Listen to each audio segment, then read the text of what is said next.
নমস্কাৰ সকলোলৈ। আজি ৬ষ্ঠ শ্ৰেণীৰ সমাজ বিজ্ঞানৰ পাঠ নং ১২ প্ৰাচীন নগৰীয়া সভ্যতা। এই পাঠটিৰ অনুশীলনীৰ ১ নম্বৰৰ ক আৰু খ এই দুটা প্ৰশ্নৰ উত্তৰ দিব ওলাইছোঁ। তোমালোকে বহি ধুনীয়াকৈ লিখি ল'ব পাৰিবা। তো এতিয়া ভিডিঅ'টি চাই যোৱা। ১ নম্বৰৰ ক প্ৰশ্নটো আছে, পুৰণি বেছিভাগ সভ্যতা নদীৰ পাৰত গঢ়ি উঠাৰ কাৰণ কি? কি কাৰণত পুৰণি বেছিভাগ সভ্যতাই নদীৰ পাৰত গঢ়ি উঠিছিল? ইয়াৰ কাৰণসমূহ তোমালোকক এতিয়া দিছোঁ। ১ নম্বৰ কাৰণটো হৈছে নদীৰ পাৰৰ মাটি সাৰুৱা হোৱাৰ বাবে খেতিৰ উপযোগী।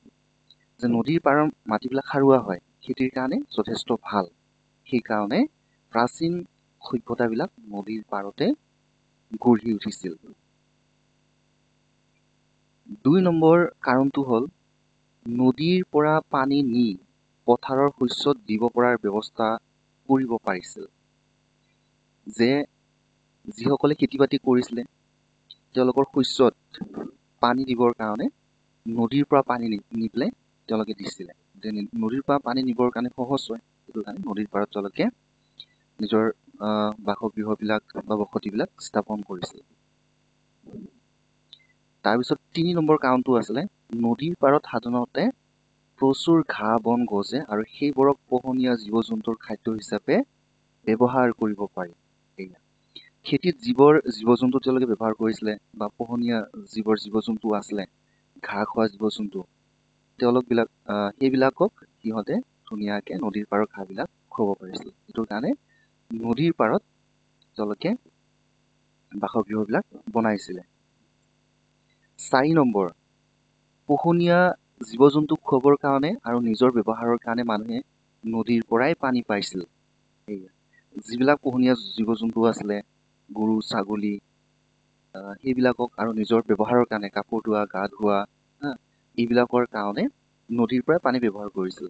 গতিকে নদীৰ পৰা পানী ব্যৱহাৰ কৰাটো সহজ আছিলে, সেইটোৰ কাৰণে নদীৰ পাৰত তেওঁলোকবিলাক ঘৰ বান্ধিছিলে। তাৰপিছত ৫ নম্বৰ কাৰণ, নদীয়ে সেই যুগত যাতায়াতৰ আটাইতকৈ সুচল মাধ্যম হোৱা হেতুকে বেহা বেপাৰৰো প্ৰধান পথ আছিল। যে আগত ৰেলপথ, বিমান পথ বা স্থলপথবিলাকো ইমান নাছিলে, সুচল নাছিলে। সেইকাৰণে মানুহবিলাকে মেক্সিমাম নদীৰে যাতায়াত অহা যোৱা কৰিছিলে। নদীৰে সহজ হয়, নদীত নাও মেলি দিয়ে, নাৱেৰে অহা যোৱা কৰে, এনেকুৱা ধৰণৰ আছিলে। এই প্ৰশ্নটোৰ উত্তৰ ৫টা ইয়াৰ কাৰণ দিয়া আছে। এই ৫টাৰে যদি তোমালোকৰ ১ নম্বৰ থাকে তেতিয়াহ'লে এটা লিখিলে হ'ব, আৰু যদি ২ নম্বৰ থাকে তেতিয়াহ'লে 2টা লিখিবা, আৰু যদি ৩ নম্বৰ থাকে পৰীক্ষাত তেতিয়াহ'লে 3টা লিখিলে হ'ল, আৰু যদি 5 নম্বৰ থাকে 5টা লিখিব লাগিব।